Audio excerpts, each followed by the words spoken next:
murder, allegations of Medicaid fraud, and the state's failure to adequately care for a profoundly mentally ill man. It's a case KARE 11 Investigates has been digging into for nearly 2 years. And we want to warn you, some of the content is graphic. Here's AJ Legault with his latest findings in Recovery, Inc. October 20th, 2022. Someone's in the house with a bloody face. St. Paul police rush to a Lawson Ave sober home for a reported murder. The victim in basement, unresponsive. A man spotted in the alley, covered in blood. They were taking the guy in the back into custody right now. The TV kept saying, take your opportunity. The TV kept saying, take your opportunity. The TV said they're going to kill me. Joseph Sandoval's story sounds like madness. The TV told me that when I was watching Dragon Ball Z. 2 victims were found inside, killed with a knife and hammer. It just doesn't make sense. Marcia Murphy's son Jason was a handyman at the house, working in the basement. What happened here with her son's murder and the murder of John Wentz, an Army veteran living in the sober home, left her with so many unanswered questions. And hopefully maybe someday we'll have some answers. The biggest question: why was Joseph Sandoval even at the sober home? Joseph himself told investigators he wasn't where he belonged. I'm supposed to be in a hospital. I'm not even supposed to be outside. He was right. At the time of the murders, Joseph was under a court-ordered civil commitment. He had a known history of severe mental illness, drug-induced psychosis, and violence. Records show, after his arrest, he asked to have both legs shackled to a hospital bed because "I don't know what I'll do." His past proves that. 911, what is the address of the emergency? 2 years before the sober home killings, Well, I just had a guy burst through my door and smash a couple of my windows. Brian Plunger's Minneapolis home invaded. He's just breaking random in my house. He's all bloody. Were you able to tell pretty quickly that this was a man having a mental health crisis? Like, my immediate impression was, whoa, this guy needs some help. Police came and took Joseph to HCMC. He didn't stay long. Weeks later, he attacked people with a knife, this time taken to jail where, unprovoked, he beat another inmate with a broom. Charges in that case were eventually dismissed because Sandoval was mentally incompetent to go to trial.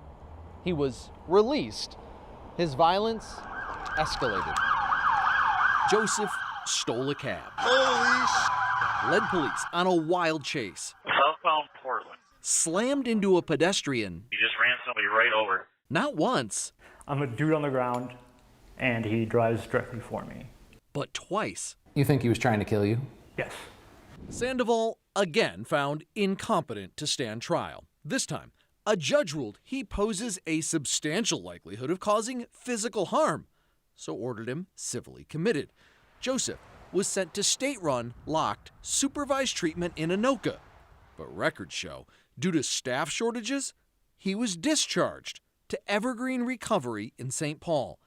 This place, the state dumped Joseph, KARE 11's investigation discovered, was an environment where violence and drug use was common. Dead people found inside their sober homes overdosed, an all too frequent occurrence. Joseph's attorney said at Evergreen he repeatedly tested positive for drugs, and his treatment records appear to be copied and pasted from week to week. I saw this all the time with people at Evergreen. They weren't getting treatment. They were being billed for treatment, but they weren't getting treated. Daniel Dwyer is a licensed drug counselor. He says he quit working at Evergreen in 2023 when he discovered evidence of false billing. But he didn't know until KARE 11 showed him that his name was tied to the Sandoval murders. It's not just a black eye. I mean, it's a punch to the gut. KARE 11 uncovered internal Evergreen records that claim Joseph Sandoval was in a group treatment session with Daniel at 4:15 p.m. on October 20th, 2022. The records state client appeared to participate in group. I clearly did not make this. Was it possible for Joseph Sandoval to be in your group at 4:15? It was not possible. Not possible because that's the exact same time Joseph was 6 miles away committing a double murder. Daniel points out the record was signed not by him, but by one of Evergreen's owners, Sean Grigo. And it's signed by your wife, Sean. At that exact same time, he's charged with murdering 2 clients in the sober home. I can't comment on anything related to him. Owner David Backus, when pushed, did produce another record he claimed proves there was no fraud. What it shows is, on October 26th, 6 days after the murders, they changed the original record and marked Joseph absent from treatment that afternoon. Nothing was billed for it. However, Kara Levin's investigation exposed allegations And just bill. by whistleblowers and clients claiming Evergreen routinely billed taxpayer-funded Medicaid for treatment that never happened. I was not in group all of those days. What would you call this then? Falsified records. At the same time, Evergreen's owners were living a lavish lifestyle of high-dollar cars and travel on private jets. In the wake of those reports, the FBI raided Evergreen. They allege systemic fraudulent practices, resulting in at least $28 million in fraudulent billing. A grand jury now issuing subpoenas. To date, Evergreen's owners deny all wrongdoing. We didn't steal millions of dollars, girl. Read the state statute. Have a good life. More than 2 years after seemingly incomprehensible murders, answers like how and why for a grieving mom I love this picture. I feel like he smiles at me every day.